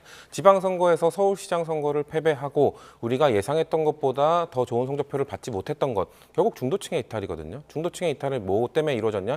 선거에서 다양한 원인 분석이 있습니다만 강시 스타벅스 논란이라든지 조작기소 특검법의 뭐 무리한 추진 뭐 이런 것들이 중도층의 이반을 가져왔다라는 얘기들, 그런 분석들에 저는 힘이 실려 있다고 보거든요. 그런 것들이 그 이후에 이어지고 있는 오늘 발표된 갤럽 조사에서 중도층의 이탈 이런 것들이 명확하지 않습니까? 그렇기 때문에 김어준 씨가 말하고 있는 코어 지지층은 사실상 본인의 방송을 보는 지지층. 본인의 방송을 보는 지지층이 사실 지금 이른바 친명이라고 하는 세력과 약간의 지금 갈등, 투쟁을 하고 있는 상황이거든요. 그렇기 때문에 본인들을 이렇게 끝까지 갈등의 양상을 몰아세우면 우리는 너네들 지지 안 할 수 있어. 저는 약간의 협박성 발언도 섞여 있다고 보고 있고요. 그 방송에서 발언들을 저는 뭐 전체를 보진 못했습니다만 일부 발언들을 보면 이런 이야기들도 하더라고요. 그러니까 지금 우리가 지지층이 빠진 이유에 대해서 명확히 알아야 될 것이다. 이거 우리를 뉴 이재명으로 다 대체할 수 있다고 생각하는 것 같다. 마치 본인들을 지지 안 해주고 본인들을 계속 밀어내면 우리는 너네 지지 안 해줄 건데 이런 말로 들릴 수밖에 없는 얘기들을 계속하고 있거든요. 근데 지표는 명확합니다. 저는 이동영 작가가 말한 게 좀 명확하다고 보는데 코어 지지층은 흔들리면은 이른바 지금 뭐 보수에도 있습니다. 콘크리트 지지층이라고 하잖아요. 그분들은 흔들리지 않아요. 그분들을 코어 지지층이라고 하는 거지 어떻게 흔들리는 분들이 코어 지지층이라고 할 수 있겠습니까? 그러니까 저는 국정 지지율 하락, 정당 지지율 하락, 원인 분석이 가장 중요한데 우리 전통적 지지층의 이탈이냐 아니면 중도층의 이탈이냐, 중도층의 이탈이라는 게 명확합니다. 그러면 거기에서 원인 분석을 통해서 해법을 찾아야 되는 것이 명확한데 지금 이거 갖고 지금 논쟁이 이루어지는 것이 지금 우리 당의 지금 어떻게 보면 노선 투쟁에 맞닿아 있는 그런 갈등의 양상이라고 보고 있습니다. 노선 투쟁 관련해서 간략하게 오늘 김어준 씨 방송에 이제 유시민 작가 녹화분이 이제 방송이 된다고 하더라고요. 뭐 지금 전해지는 바에 따르면 이재명 대통령을 상당히 비판하는 그런 발언이 들어가 있다라고 하는데 전대 국면에서 이게 좀 영향이 있을 거라고 보십니까? 갈등이 더 극화되겠죠. 유시민 작가가 정치를 직접 하실 때 행보를 보면 그분이 뭐 전통적 민주당에선 계속 활동을 안 하셨거든요. 열린우리당 그리고 통합진보당.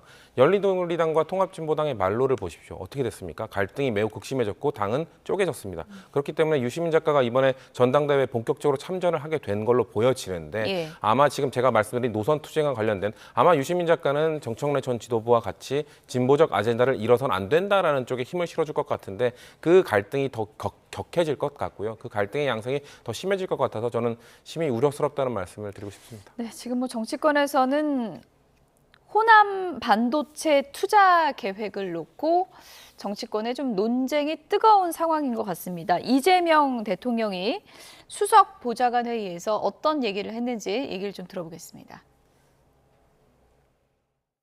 첨단 핵심 산업에 대한 대규모 투자를 영남이나 충청, 강원, 제주, 호남 등으로 확대하는 획기적인 전략 산업 다국화가 필수적입니다. 대한민국 반도체 산업의 미래는 정치가 아니라 경쟁력이 결정해야 합니다. 정부가 국가 전략 산업을 정치적 수단으로 활용하는 순간 대한민국 산업 경쟁력은 흔들릴 수밖에 없습니다. 대구 경북 국회의원들은 국가 산업 정책이 공정성과 경쟁력 그리고 시장 원칙 위에서 추진될 수 있기를 강력히 촉구합니다. 호남 충청이 조금 거론되다 보니까 대구 경북 의원들이 또 자불안석이라고 하고요. 어제 청와대에서 이재명 대통령과 삼성전자 이재용 회장이 독대를 했다고 합니다. 상당히 좀 구체적인 내용이 오갔겠죠? 반도체 클러스터를 어디에 만들지는 기업이 자율적으로 결정해야 되잖아요. 예. 그런데 왜 기업이 결정해서 발표하기 전에 대통령이 최태원 회장 만나고 이재용 회장 만나고 합니까? 그것은 기업의 팔을 꺾어서 특정 지역의 반도체 클러스터를 조성해라. 라고 하는 것으로 보이기에 충분하거든요. 그리고 만약에 그렇게 된다면 그건 굉장히 위험한 결정이 될 겁니다. 그러니까 기업들이 자발적으로 결정해서 호남에 간다라고 하면은 그거는 왈가왈부할 일이 아니에요, 정치권에서. 하지만 반도체가 모이려면 어떻게 돼야 됩니까? 직접 이익이 있어야 되고 사람이 올 수 있어야 되고 전기, 물이 확보돼야 됩니다. 네. 이 네 가지 요소는 있어야 되는데 호남에 반도체 클러스터를 만들면 직접 이익이 달성이 됩니까? 대만의 TSMC가 있는 그 신주과학단지 같은 경우는요. 약 1,000개 가까운 소부장 업체들을 포함한 반도체 관련 업체들 그리고 유수의 국립대학, 국책연구기관 이런 것들이 모여 있는데 여기가 전부 다 차량으로 1시간 이내 거리에 있습니다. 그런데 우리나라는 지금 용인에 반도체 클러스터 만들기로 했잖아요. 광주에 만들면은요, 제가 거리를 찍어봤더니 용인 터미널에서 그 부지로 예상되는 광주 군공항 부지까지 264km 걸립니다. 3시간 정도 걸리는데 그렇게 해서 어떤 직접 이익이 달성될 수 있겠습니까? 그러니까 저런 비정상적이고 부자연스러운 결정을 정치 권력이 유도한다면 굉장히 위험한 일입니다. 사실은 삼성전자나 SK하이닉스 이사들이 그 이사회에서 반대표를 던져서 부결시켜야 될 일이라고 생각합니다. 예, 뭐 용인 몰빵, 광주 몰빵 이게 맞냐 이런 얘기도 정치권에서 나오고 있는데요. 어떻게 보십니까? 저는 해외 사례를 보면 답이 있다고 생각합니다. 예. 해외에 있는 미국, 독일, 일본 이런 나라들이 반도체 클러스터를 어디에 만들고 있는가? 사람이 모일 수 있는 대도시에 만들고 있을까요? 아니요. 대도시는 이미 전력 포화 상태이기 때문에 어떤 나라도 대도시에 짓지 않습니다. 대도시에서 한두 시간 거리에 있는 소도시에 짓는 것이 지금 전체적인 스탠다드입니다. 글로벌 스탠다드고 일본도 홋카이도 이런 곳에 짓고 있는 걸로 알고 있고 독일 같은 경우에도 상대적으로 발전이 더딘 동독 위주의 과거 동독 지역을 위주로 이런 반도체 클러스터를 만들고 있고요. 미국도 마찬가지입니다. 뉴욕과 같은 중심 도시 말고 그 근처에 있는 한두 시간 거리에 있는 그런 소도시를 중심으로 반도체 클러스터를 만들고 있습니다. 자, 그러면은 아까 말씀하신 여러 가지 요인이 있겠습니다만 이 반도체 클러스터의 핵심은 결국 전력입니다. 전력으로 봤을 때 국민의힘의 김재원 최고는 경북도 전력이 최고다라고 얘기를 하는데 예. 경북에는 지금 원전이 절반이 몰려 있잖아요. 그렇기 때문에 그럴 수밖에 없는 건데 지금 세계 글로벌 테크 기업들의 요구는 아리백입니다. 최대한 본인들에게 공급하는 업체 그 부품에 대해서 친환경으로 만들어라라는 얘기를 하고 있기 때문에 신재생 에너지와 관련된 우리나라 탑은 호남입니다. 그렇기 때문에 기업들이 호남을 선택하는 거는 어떻게 보면 순리로 당연한 걸 수도 있어요. 그런데 오히려 대통령은 아까 우리가 초입에 봤던 영상에서 다극화를 해야 된다. 영남, 강원 이쪽에도 좀 가야 된다는 말씀을 하시잖아요. 그렇기 때문에 기업을 만나서 호남에만 하라고 지금 강요하고 있는 것이 아니라 기업이 아마 신재생 에너지의 강점을 갖고 있는 호남을 아마 호남 국회의원과 호남 광역단체장들도 적극적으로 어필하고 있는 걸로 알고 있거든요. 거기에 너무 중심을 쏠리지 말고 좀 다극화해서 다양한 지역 균형 발전 차원에서 다양한 저발전된 곳으로 좀 갈 수 있도록 하라는 게 대통령실의 메시지지 호남에만 하라는 메시지가 아니라는 말씀드립니다. 네. 제가 좀 하나만 간단하게 간략하게 반론을 부탁드릴게요. 드리고 가겠습니다. 과거에 우리나라가 메모리 반도체를 가지고 일본과 한창 경쟁하던 시절에 그러니까 64메가디램, 256메가디램 이런 것들을 먼저 개발하는 것으로 경쟁하던 시절에는 일본 이야기를 우리 시청자들께서 굉장히 많이 들으셨을 거예요. 소니가 뭘 개발했다, 도시바가 뭘 개발했다. 그런데 요즘은 일본 이야기 거의 안 하잖아요. 그게 왜 그렇게 됐냐면 일본도 정부가 균형 발전 이야기하면서 반도체 공장들을 여기저기 분산해서 짓도록 유도를 했습니다. 그렇게 해서 규슈에 짓고 토호쿠에 짓고 했더니 그 집적 이익을 충분히 누리지 못하면서 생태계가 파편화되고 물류비 부담을 크게 증가하게 됐던 거예요. 그러니까 우리가 그런 일본의 전철을 따라가서는 안 되는데 이재명 대통령이 오히려 그런 것을 부추기고 있고 유도하고 있어서 굉장히 걱정스럽다는 말씀을 드립니다. 네, 국민의힘 얘기로 좀 넘어가 보도록 하겠습니다. 보수 재건이라는 키워드를 놓고 물밑 경쟁이 상당히 좀 치열한 상황인데요. 관련 영상부터 보시죠.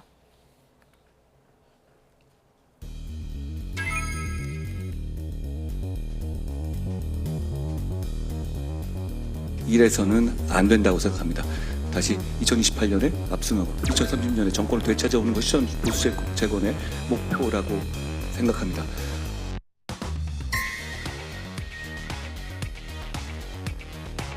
보통 때는 잘 싸우는 사람이 속 시원하고 이뻐요. 고맙고. 그러나 결국 결정적인 순간에는 선거에서 이겨주는 놈이 고장입니다. 토론에 가입을 했기 때문에 가야 하는데 내일 그 시간에 제가 선약이 있어서 언론 입장에서는 함께 한 자리를 많이 기대를 하셨나 봅니다. 어저께 모임은 불과 며칠 전에 연락을 받았습니다. 근데 사실 선약이 있었습니다.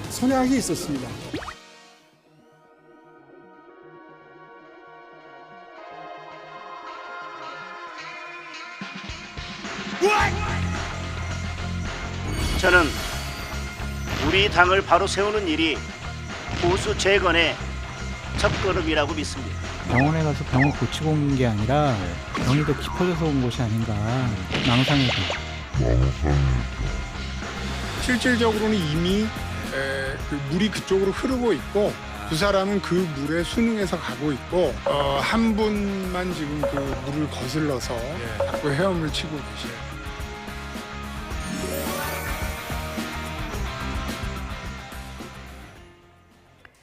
네, 자신을 향한 사퇴 압박이 거세지자 장동혁 대표는 오늘 해당 행위다 이렇게 얘기를 했습니다. 들어보시죠.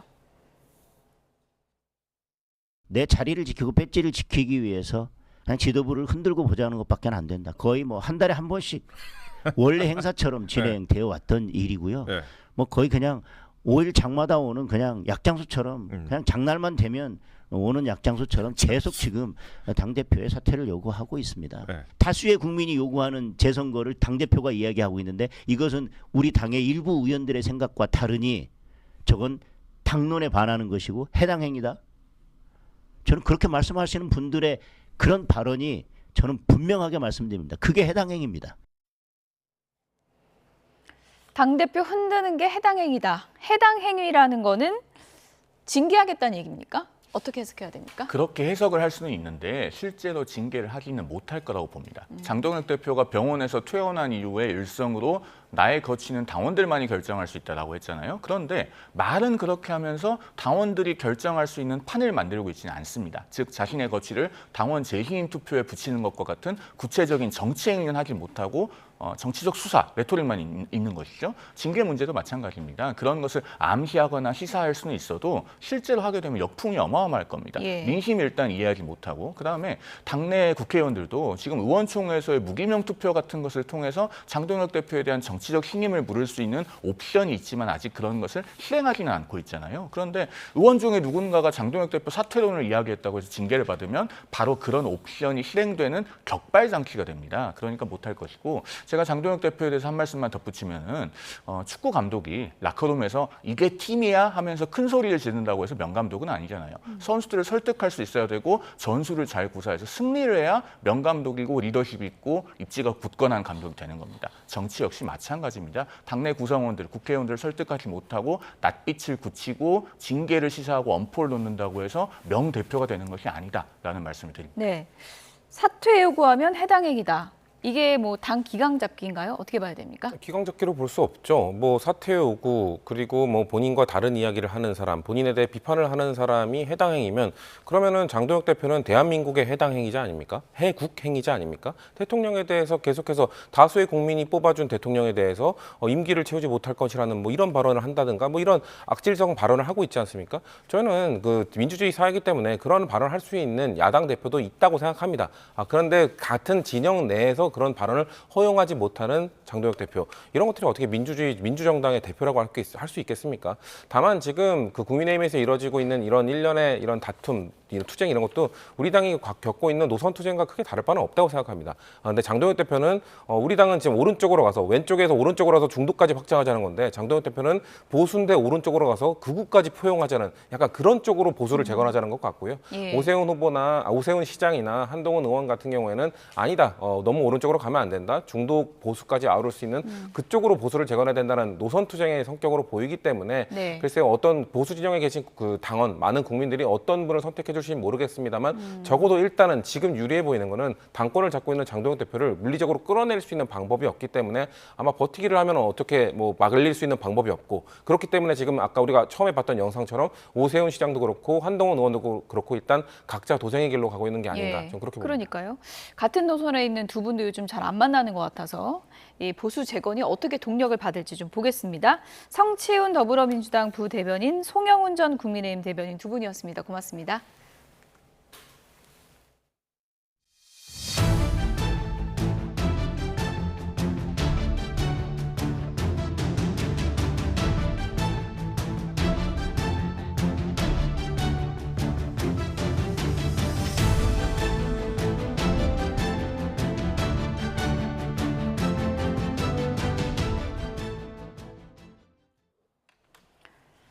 베네수엘라에서 강진이 발생한 지 만 하루가 지났지만 변변한 중장비가 없어 구조 작업에 애를 먹고 있습니다. 주민들은 건물 잔해 속에서 들려오는 구조 요청에 발만 동동 구르면서 맨손으로 생존자 구조에 나서고 있습니다. 신현주 기자입니다. 강진의 피해가 가장 크게 발생한 라과이라주. 베네수엘라 정부는 국가 비상사태를 선포하고 이 지역에 구조대를 집중 투입했습니다. 하지만 피해 지역이 워낙 넓어 구조의 손길이 미치지 못하는 곳이 속출하자 주민들이 직접 맨손으로 잔해를 치우며 생존자 수색에 나섰습니다. Hay un desespero, mi amor, que te puedo decir, un desespero. Quisiera saber dónde está mi niño, si está ahí atrapado, o está por ahí un refugio. De verdad, estoy desesperada. 미국 등 서방의 제재로 오랜 기간 경제난을 겪어온 베네수엘라는 불도저나 굴착기 같은 중장비가 충분하지 않은 실정.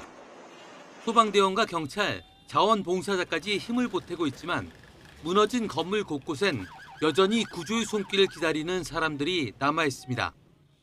Milda Gómez, mi amor, perdí a mi hija, a mi nieto y a mi nietica que van a ser el 24 de hoy en un mes nací a mi nieto. Necesito que me ayuden, necesito que me ayuden. 잔해 속에서 들려오는 구조 요청에도 아무것도 할 수 없는 가족들은 애가 타들어갑니다. Dios mío. Y llegamos anoche mismo y anoche mismo escuchando el grito no podíamos hacer nada, esperamos que amaneciera, amaneció, bueno, aquí estamos. 사정이 이렇자 국제사회도 긴급 지원에 나섰습니다. 미국과 독일, 스페인은 긴급 구조팀을 급파했고 중남미 국가들도 구호 물자를 보내며 힘을 보태고 있습니다. 시간이 흐를수록 생존자 구조의 골든타임이 줄어드는 상황에서 구조를 위한 사투가 이어지고 있습니다. YTN 신현주입니다. 어제 오전 부산 대변항 남동쪽 42.6km 해상에서 어선 두 척이 충돌해 선원 2명이 실종됐습니다. 밤샘 수색 작업에도 실종자는 발견하지 못했고 오전부터 수색 작업이 재개됐는데요. 취재기자 연결해서 알아보겠습니다. 김기수 기자, 이 사고 해역에서 수색 작업 진행되고 있죠? 네, 해경은 사고 지점 주변에 함정 11척, 항공기 6대 등을 투입해 실종자 수색을 이어가고 있습니다. 해양경찰청장 직무대행이 직접 함정에 올라 사고 현장을 둘러보고 수색 작업을 지휘하기도 했는데요. 하지만 아직까진 실종자를 찾았다는 소식은 전해지지 않았습니다. 앞서 어제 저녁 6시부터 실종자 2명을 찾으려는 야간 수색 작업을 진행했습니다. 항공기 4대와 조명탄, 각종 함정과 어선 등이 동원됐지만 수색에는 성과가 없었습니다. 사고가 난 건 어제 오전 10시 10분쯤입니다. 부산 기장군 대변항 남동쪽 42.6km 해상에서 액화 석유가스 운반선과 저인망 어선인 제3 동화호가 충돌했습니다. 선장을 포함해 8명이 타고 있던 어선은 사고 충격으로 곧바로 침몰했는데요. 이 가운데 6명을 운반선이 구조했고 2명을 지금까지 찾지 못했는데 모두 인도네시아 국적의 30대로 확인됐습니다. 구조된 사람 가운데 60대 한국인 선장도 있었는데 위중한 상태로 병원으로 옮겨졌지만 끝내 숨졌습니다. 이번 사고에 대해 이재명 대통령은 가용 자원을 총동원해 사고 수습에 임하고 인명구조에 만전을 기하라고 지시했습니다. 부산시도 긴급회의를 열고 실종자 수색에 필요한 인력과 자원 현황 등을 점검하고 사고 수습 계획을 논의했습니다. 지금까지 전국부에서 YTN 김기수입니다. 오늘 새벽 인천에 있는 한국전력공사의 시설물 공사 현장에서 흙더미가 쏟아져 작업자 1명이 숨졌습니다. 현장에 나가 있는 취재기자 연결합니다. 송수영 기자. 네, 인천 왕길동 사고 현장입니다. 네, 송 기자 뒤편에는 이렇게 공사 현장이 보이네요. 네, 그렇습니다. 제 뒤로는 주황색 굴착기가 놓여 있고 주변에는 흙더미가 잔뜩 쌓여 있습니다. 시설물을 설치하기 위해 땅을 파낸 건데요. 이렇게 파낸 구덩이 안에는 하얀색 콘크리트로 된 구조물이 놓여 있는데 전기 통신선을 연결하기 위한 한국전력공사의 시설물입니다. 전기 맨홀이라고 부르는 설비인데요. 오늘 새벽 3시 40분쯤 구덩이 안에서 이 전기 맨홀을 설치하던 작업을 하던 노동자가 토사에 깔렸다는 신고가 접수됐습니다. 하청업체 소속 노동자인 50대 남성은 심정지 상태로 병원에 이송됐지만 끝내 숨졌습니다. 네, 대체 어쩌다가 이런 사고가 일어난 겁니까? 네, 경찰은 남성이 지하 3m 깊이에서 전기 맨홀을 설치하던 작업 중에 위쪽에서 흙이 무너지면서 깔린 것으로 보고 있습니다. 작업 중에 발생한 사망 사고인 만큼 인천경찰청 광역범죄수사대에서 수사에 착수했습니다. 국립과학수사연구원에 남성에 대한 부검을 의뢰한 경찰은 부검 결과와 목격자 조사 등을 통해 정확한 사고 경위와 안전 조치가 제대로 이루어졌는지를 확인할 계획인데요. 조사 결과를 바탕으로 공사 관계자들에게 업무상 과실치사 혐의를 적용할지 여부를 검토할 것으로 보입니다. 노동부는 공사업체를 대상으로 중대재해처벌법과 산업안전보건법 위반 여부를 살펴보고 있습니다. 지금까지 인천 왕길동 사고 현장에서 YTN 송수연입니다. 충남 서산의 한 농가에서 탈출했던 늑대개 11마리가 열흘 만에 모두 포획됐습니다. 충남소방본부는 어제 오후 5시 40분쯤 당진시 정미면의 한 야산에서 늑대개 1마리를 발견했고 오늘 새벽 0시 20분쯤 같은 곳에서 1마리를 추가로 포획했다고 밝혔습니다. 탈출한 늑대개들로 인한 인명피해나 가축피해 등은 없는 것으로 파악됐습니다. 김병기 의원의 13가지 의혹을 수사하는 경찰이 최근 전직 동작구 의원들이 김 의원 측으로부터 돈을 돌려받았다고 주장한 장소와 시점을 상당 부분 특정한 것으로 전해졌습니다. 10달 동안 김 의원 관련 각종 의혹을 수사해온 경찰이 이 막바지 수사에 속도를 내는 것으로 보입니다. 취재기자 연결해서 알아봅니다. 정영수 기자, 김 의원 측으로부터 돈을 돌려받았다는 장소를 특정했다라는 게 어떤 의미가 있습니까? 네, 그동안 전직 동작구 의원 2명은 2020년 총선을 앞두고 김 의원 측에 각각 1,000만 원과 2천만 원을 전달했고 이로부터 몇 달 뒤 김 의원의 지역 사무실에서 돈을 돌려받았다고 주장해왔습니다. 이에 대해 현금 전달 창구로 지목된 이지 동작구 의원과 김 의원의 배우자는 당시 사무실이 공사 중이었다며 이들의 주장을 부인해온 것으로 알려졌습니다. 양측의 진술이 엇갈리는 가운데 서울경찰청 공공범죄수사대는 최근 김 의원의 지역사무실 공사를 담당한 업체 관계자를 상대로 참고인 조사를 진행한 것으로 파악됐습니다. 실제 공사 기간과 사무실 이전 시점을 확인하기 위한 건데 관계자는 2020년 4월부터 6월까지 2달 동안 사무실 공사를 진행했다는 취지로 진술한 것으로 알려졌습니다. 경찰은 이 같은 진술을 바탕으로 돈을 돌려받은 장소와 시기에 대한 양측 주장의 신빙성 여부를 판단한 것으로 보입니다. 네, 김 의원에 대한 경찰 수사 마무리 단계에 접어들었습니까? 네, 10달째 김 의원의 13가지 의혹을 수사해온 경찰은 김 의원을 7차례 불러 조사했지만 아직 결론을 내지 못한 상황입니다. 수사가 늦어진다는 지적도 나왔는데 최근 막바지 수사에 속도를 내는 모습입니다. 김 의원 차남 취업 특혜 의혹과 관련해서는 최근 빗썸을 압수수색하고 관계자를 피의자로 전환하기도 했습니다. 또 김 의원이 쿠팡으로 이직한 전직 보좌진에 대한 인사 불이익을 요구했다는 의혹과 관련해서도 박대준 전 쿠팡 한국 대표를 참고인 신분으로 불러 조사했습니다. 여기에 정치자금 의혹과 관련해서도 수사에 진척을 보이는 모습인데요. 다만 해당 의혹과 관련해 김 의원에게 정치자금법 위반 혐의가 적용될지는 더 지켜봐야 할 것으로 보입니다. 만약 양측이 돈을 주고받은 게 인정되더라도 이 과정에서 김 의원이 지시하는 등 관여했는지가 쟁점이 될 것으로 보입니다. 지금까지 사회부에서 YTN 정영수입니다.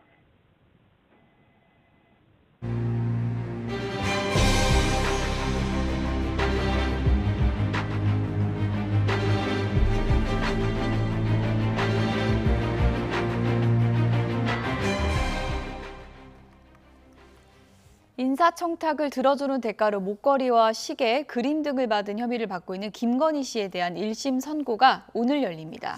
오늘 오후 2시 열리는 재판은 모두 생중계되는데요. 취재기자 연결해서 알아보겠습니다. 이만수 기자. 네, 사회부입니다. 네, 오늘 오후 2시에 선고라고요? 네, 매관 매직 혐의를 받는 김건희 씨에 대한 선고는 잠시 뒤인 오늘 오후 2시 서울중앙지방법원에서 열립니다. 김 씨에게 금품을 제공한 혐의로 함께 재판에 넘겨진 이봉관 서희건설 회장, 최재형 목사 등에 대한 선고도 함께 나옵니다. 법원은 민중기 특검팀과 방송사 등의 신청을 받아들여 1심 선고 공판 과정 전체를 생중계하기로 결정했습니다. 네, 어떤 혐의가 적용됐는지도 정리를 좀 해볼까요? 네, 김건희 씨는 남편이 대통령이라는 점을 이용해 금품과 함께 인사청탁을 받은 혐의가 적용됐습니다. 그런데 목걸이부터 시계, 금 거북이까지 김건희 씨가 받은 것으로 의심되는 금품이 꽤 많습니다. 먼저 이봉관 회장에게 지난 2022년 맞사위 인사청탁과 함께 반클리프 아펠 목걸이, 티파니 브로치, 그라프 귀걸이 등 1억 원이 넘는 귀금속을 수수한 혐의를 받고 있습니다. 또 지난 2022년에는 이배용 전 국가교육위원장에게 265만 원 상당의 금거북이를, 로봇계 사업가에게는 3,900만 원가량의 바세론 콘스탄틴 손목시계를 받은 혐의도 적용됐습니다. 특검은 또 김건희 씨가 최재형 목사에게 청탁과 함께 540만 원 상당의 디올 가방, 그리고 지난 2023년 김상민 전 검사에게 1억 4천만 원가량의 이우한 화백 그림을 받았다고 판단해 모두 기소했습니다. 네, 특검은 지금 징역 7년을 넘게 구형한 상황이죠? 네, 김건희 특검팀은 지난달 결심 공판에서 김건희 씨에게 징역 7년 6개월을 선고해달라고 요청했습니다. 당시 특검팀은 김건희 씨가 통상적인 친교 관계라면 도저히 주고받기 어려운 고액의 귀금속과 미술품, 명품 시계와 가방 등을 지속적으로 수수했다고 지적했습니다. 이어 대통령의 영향력을 거래 대상으로 삼는 매관 매직 행위로 단순한 개인 비위 차원을 넘어서 국가 권력의 공정성과 청렴성에 대한 국민 신뢰를 심각하게 훼손했다고 비판했습니다. 특검팀은 김 씨가 헌정사에서 찾아보기 어려울 정도로 중대한 부패 범죄를 저지르고도 반성하지 않고 있다면서 엄벌이 불가피하다고 강조했습니다. 반면 김 씨는 금품은 받았지만 구체적인 청탁은 없었다면서 혐의를 부인하고 있는데 오늘 재판 결과가 주목됩니다. 지금까지 사회부에서 YTN 이만수입니다.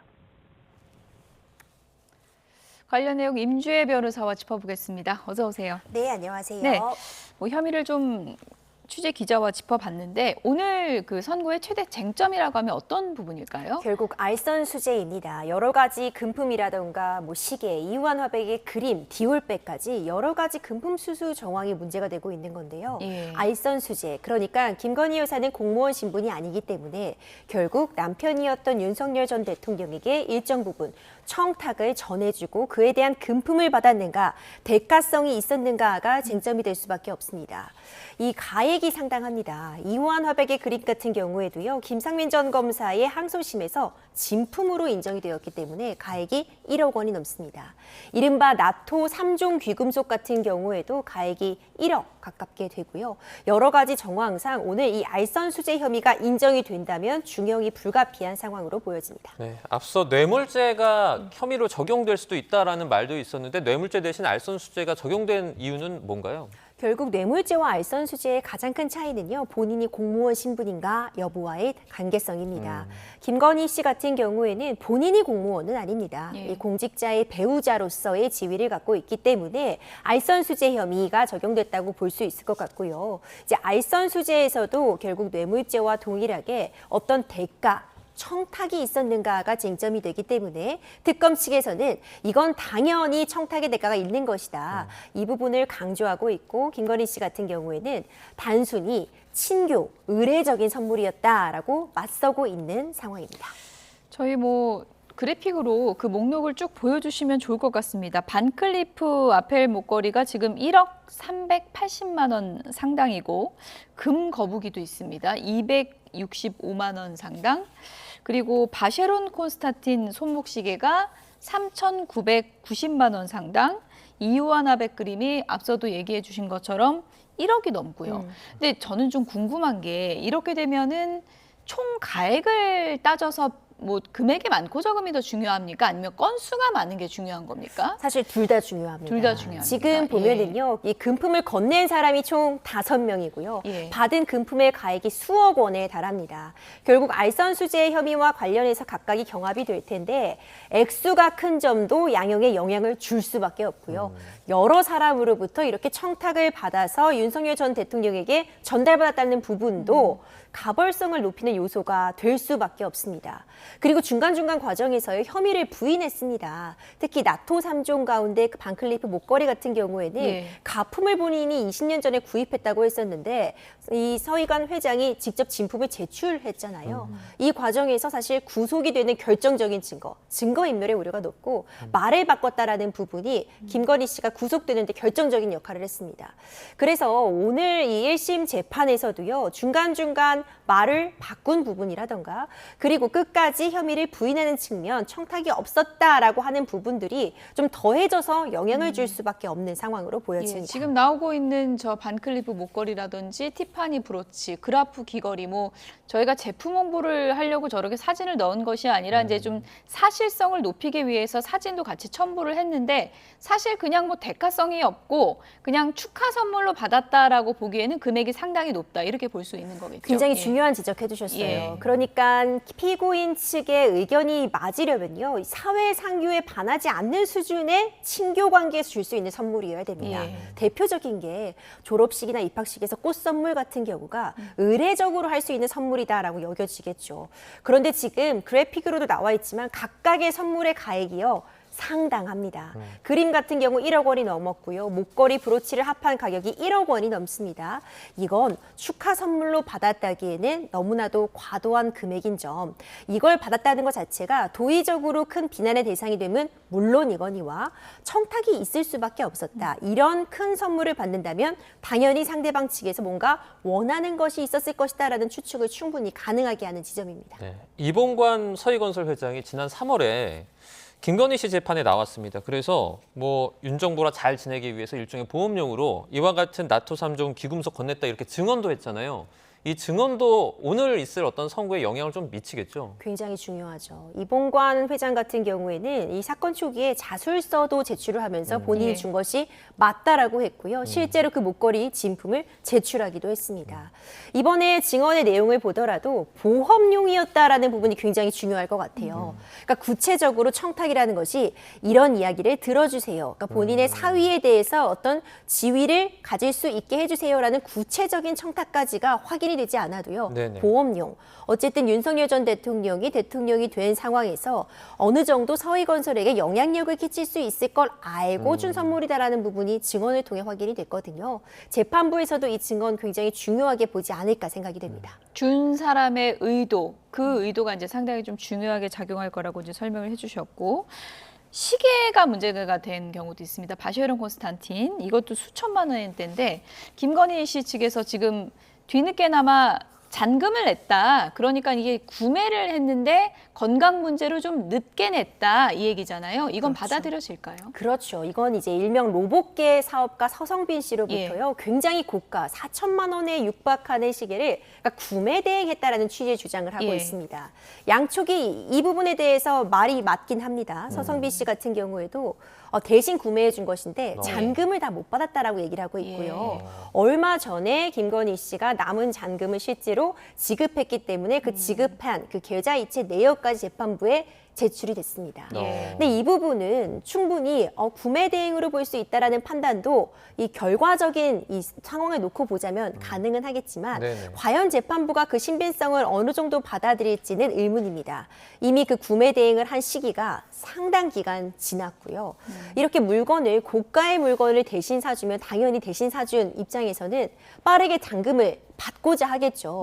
그렇다면 실제로 잔금을 독촉한 문자 메시지 내역이라던가 통화 내역이라던가 그런 이야기를 전달한 전후 관계가 있는지는 또 특검 측이 조사를 하면 나올 부분이었을 것 같습니다. 그런 부분이 전혀 없이 일단 내가 대신 구매해주고 잔금은 못 받고 있었지만 언젠간 주겠지 하고 기다리고 있었다라는 건 신빙성이 매우 낮은 진술로 재판부에서 판단할 수도 있습니다. 이 부분은 아마 일부 무죄도 가능한 측면은 있기 때문에 오늘 재판부의 판단이 좀 기다려지기도 합니다. 김상민 전 검사가 또 김건희 씨에게 그 청탁한 것으로 알려졌었죠. 이우원 화합의 그림도 이게 진품으로 밝혀졌습니다. 1심에서는 무죄였는데 2심에서도 유죄로 이렇게 뒤집히기도 했었는데 이 결과가 영향을 좀 많이 미치겠죠. 그렇죠. 충분히 영향을 줄 수 있습니다. 만약 가품이라고 한다면요. 사실상 그 가액 가치가 캔버스 값 정도밖에 나오지 않을 겁니다. 그런데 진품이라고 한다면 이미 구매 가격이라는 것이 있고 1억 원이 넘기 때문에 형량에 영향을 줄 수밖에 없어 보이고요. 김상민 전 검사의 재판에서 1심에서는 그림을 가품으로 보았지만 항소심에서는 진품이다라고 판단을 했다면 그 부분 오늘 있을 재판에서도 그대로 그 진품 기조가 유지될 가능성이 매우 높다고 전 보고 있고요. 그렇다면 형량에 있어서 영향을 줄 수밖에 없다. 김상민 전 검사도 그래서 집행유예가 나오긴 했지만 1심보다 형량이 높아졌습니다. 징역 3년에 집행유예 3년이 나왔는데 그런 부분도 오늘 재판에서 영향을 줄 수밖에 없는 요소입니다. 네. 뭐 상당히 이제 명품 리스트를 쭉 모아놓은 듯한 그런 이제 내용인데 가장 논란거리가 될 만한 건 어떤 부분인가요? 사실 하나하나가 다 논란이 될 수밖에 없습니다. 일단 영부인이라는 지위에서 그 어떤 것도 받아서는 안 되는 금품이라고 보여집니다. 최재형 목사로부터 받은 그 디올백 수수 같은 경우에는 임기 내내 문제가 됐었잖아요. 이번에 그 역시도 지금 판단 대상에 들어와 있고요. 이제 가격으로 보자면은 이른바 뭐 나토 3종이라고 불리는 그 귀금속을 이봉관 회장으로부터 받은 것 역시도 크게 문제가 될 수 있지만 이것들은 하나하나 그 가액에 상관없이 다 문제가 된다고 전 보고 있고 유사한 측면들이 있습니다. 고가의 물건을 충분히 문제가 될 만한 지위, 본인이 영향력을 끼칠 수 있는 지위가 있는 사람으로부터 받았고 그 결과가 있습니다. 김상민 전 검사도 결국 이제 국회의원에 나가려고 했었던 그런 상황에서 공천에 영향을 주고자 했던 건 아니냐라는 그런 사유가 있었고 이배용 전 위원장도 결국 위원장이 됐었고요. 이런 부분들을 보자면 굉장히 문제가 있는 처신이었다라는 도덕적 비난은 피하기 어려워 보입니다. 이게 또 주는 사람은 대가가 있었다고 하고 받은 사람은 이제 김건희 씨 같은 경우에는 무죄를 주장하면서 받은 거는 인정하고 반성은 하는데 대가성은 없었다. 이 부분은 이제 엇갈리는 주장 아니겠습니까? 이 부분을 이제 어떻게 보느냐가 쟁점이 되겠군요. 그렇죠. 이번 사안 같은 경우에는요. 준 사람도 처벌이 될 수밖에 없는 측면이 있습니다. 그런데 이제 준 사람도 인정은 하되 최대한 양형에 있어서 참작을 받겠다라는 그런 취지의 변론을 하기도 하고 있습니다. 대표적인 것이 바로 이봉관 회장이라고 볼 수 있을 것 같은데 각각 이미 뭐 징역 1년에서 1년 6월 정도가 구형된 상황이라 오늘 이들이 어느 정도 수사기관에 협조를 했고 재판부에게 어떤 태도로 이 재판에 임했는지 여부에 따라서 최종적으로 양형에 그런 부분들이 어떻게 참작될 것인가 관전 포인트 될 것 같고요. 결국 김건희 씨 같은 경우에는 이런 것의 수수한 부분이 매우 잘못됐다는 점에 대해서는 깊이 반성을 하고 있다고는 하지만 대가성이 없었다고 끝까지 주장하고 있습니다. 이걸 과연 반성을 하고 있다고 볼 것인지 여전히 이 죄를 인멸하고 있다고 볼 것인지 그 부분이 양형에 있어 큰 차이를 가져올 수 있어 보이는데요. 지금 검찰의 구형이 7년 6월 알선수재로서는 최고형이라고 볼 수 있습니다. 아마도 만약 재판부에서도 양형에 있어서 참작될 만한 요소가 많지 않다. 그리고 대가성이 인정된다고 본다면 거의 이 검찰 특검의 구형에 유사한 수준의 선고형이 나올 수도 있는 상황입니다. 네. 이번에는 윤 전 대통령 항소심 재개된 것도 저희가 좀 살펴보도록 하겠습니다. 내란 우두머리 혐의 항소심 공판이 어제부터 이제 재개가 됐는데요. 앞으로 이제 항소심 공판은 어떤 식으로 좀 진행이 됩니까? 이 재판부에 대한 기피 신청이 일단 받아들여지지 않았습니다. 일단 기피 사유는 한덕수 전 총리 등에 대한 재판에서 이미 내란을 인정했기 때문에 이 재판부는 어느 정도 선입견을 갖고 재판을 하기 때문에 받을 수 없다라는 취지였는데요. 받아들여지지 않았고요. 결국 항소심에서도 쟁점이 되는 건 과연 이걸 국헌문란 목적의 폭동으로 볼 것인가. 윤석열 전 대통령 측에서는 이건 폭동으로 볼 수 없다라는 취지의 주장을 계속해오고 있기 때문에 다시 한번 이 내란죄가 성립할 수 있느냐가 쟁점이 될 수밖에 없고 네. 오히려 특검 측에서는 무기징역 형량이 너무 약하다. 사형이 구형되어야 된다라고 주장을 하고 있거든요.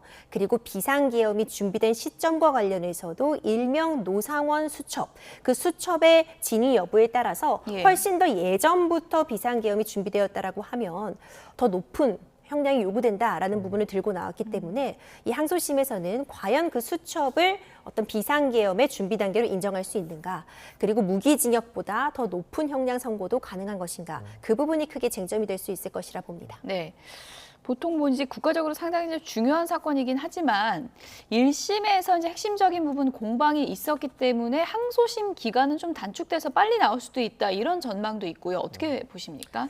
그렇죠. 이미 정리가 된 부분이 많이 있을 것 같습니다. 워낙 중요한 사건이긴 하지만요. 증인신문 과정이라든가 자료 제출 등이 이미 1심에서 상당 부분 정리가 된 상태입니다. 이 정리가 어느 정도 된 상황이기 때문에 추가로 어떤 새로운 증거를 제출할 만한 것이 있는지 여부에 따라서 1심보다는 기간이 전 훨씬 단축되리라고 보고 있습니다.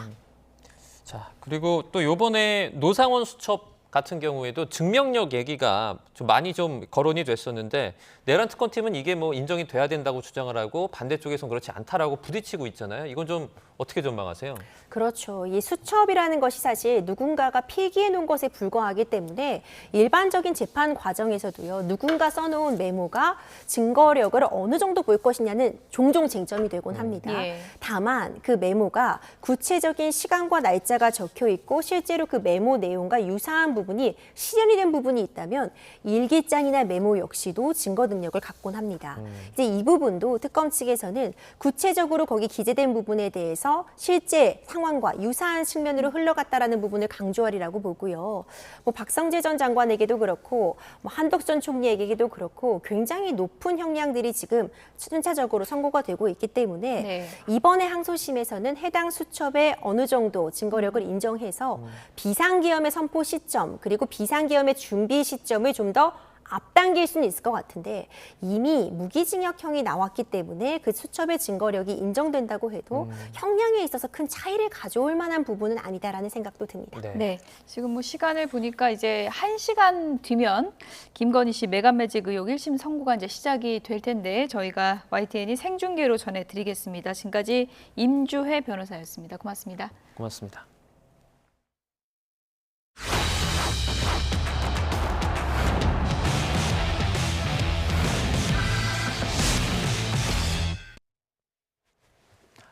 북중미 월드컵 2조 예선에서 에콰도르가 독일을 상대로 예상 밖의 승리를 거두며 우리나라가 조 3위 팀 중에 5위로 떨어졌습니다. 에콰도르는 2조 조별 예선 마지막 경기에서 후반 32분에 터진 플라타의 극적인 결승골을 앞세워 독일의 2대1 역전승을 거뒀습니다. 이로써 에콰도르는 1승 1무 1패로 승점 4점이 돼 12개 조 3위 팀 가운데 1위로 올라섰고 우리나라는 한 계단 밀린 5위로 내려앉았습니다. 남아프리카 공화국의 충격적인 패배를 당하고 32강 자력 진출에 실패한 축구대표팀이 베이스 캠프인 과달라하라로 돌아와서 회복 훈련을 소화했습니다.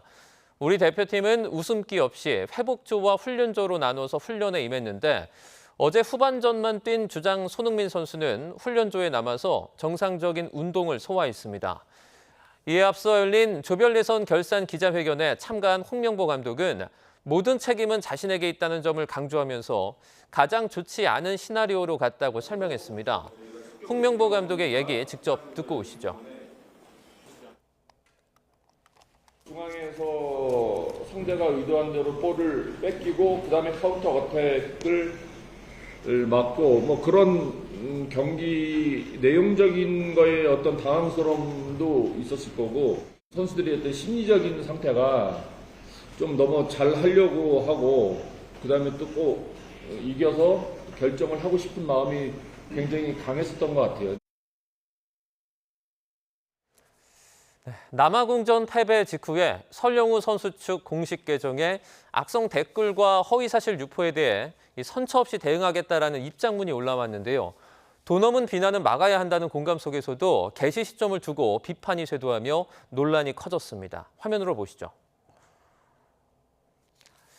설영우 선수 측은 욕설과 인신공격, 허위사실 유포 등이 확인되고 있다며 관련 게시물과 댓글을 모니터링하고 있다라고 밝혔는데요. 위법 행위에는 선처 없이 강경 대응하겠다고 밝힌 글이 팬들 사이에 논란으로 떠올랐습니다.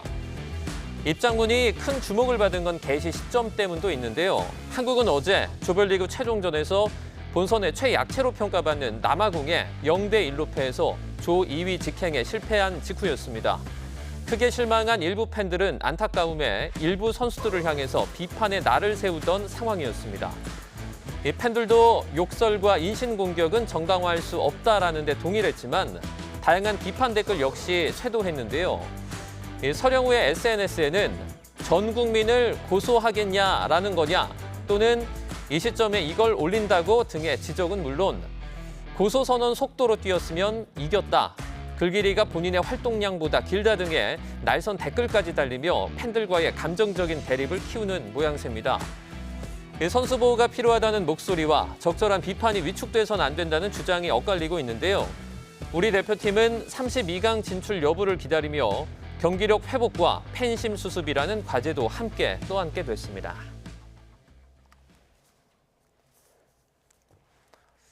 고환율과 고유가 영향으로 여름 물가에 비상이 걸린 가운데 정부가 할인할 수 있는 농축수산물 전 품목에 제한 없이 3,500억 원 규모의 할인 행사를 추진합니다. 정부는 오늘 구윤철 부총리 겸 재정경제부 장관 주재로 열린 비상경제본부 회의에서 이 같은 내용을 담은 민생 물가 안정 및 서민 부담 경감 방안을 발표했습니다. 정부는 현재 쌀과 달걀 등 22개 농축수산물을 대상으로 1인 최대 10,000원을 지원하는 것을 3,500억 원을 투입해 7월에서 8월 중에 할인 가능한 전 품목에 1인 최대 3만 원을 할인하기로 했습니다. 명절 기간 중심으로 발행이 되던 전통시장 농알 상품권을 매달 발행하고 이 규모도 최대 2배 수준으로 늘릴 예정입니다. 오늘부터 날이 다시 더워집니다. 현재 서울 기온은 24.9도로 어제 같은 시각보다 2도가량 높고요. 앞으로 기온은 29도까지 더 오르겠습니다. 오늘 전국적으로 맑은 하늘이 함께하고 있지만 자외선이 무척 강하고요. 해안가를 중심으로는 너울성 파도가 높게 일겠습니다. 또 동쪽 지방을 중심으로는 오후 한때 대기 불안정으로 인해 5에서 20mm의 소나기가 지나겠습니다. 오늘 내륙은 평년과 비슷하거나 조금 높은 기온을 보이며 덥겠지만 동해안 지역은 선선하겠습니다. 서울 29도, 광주 30도, 강릉은 23도 선에 머무르겠습니다. 주말과 휴일에는 서울 낮 기온이 32도까지 치솟는 등 더위의 기세가 더 강해질 전망입니다. 날씨였습니다. 뉴스나우 오늘 순서는 여기서 마치겠습니다. 시청해주신 여러분 고맙습니다.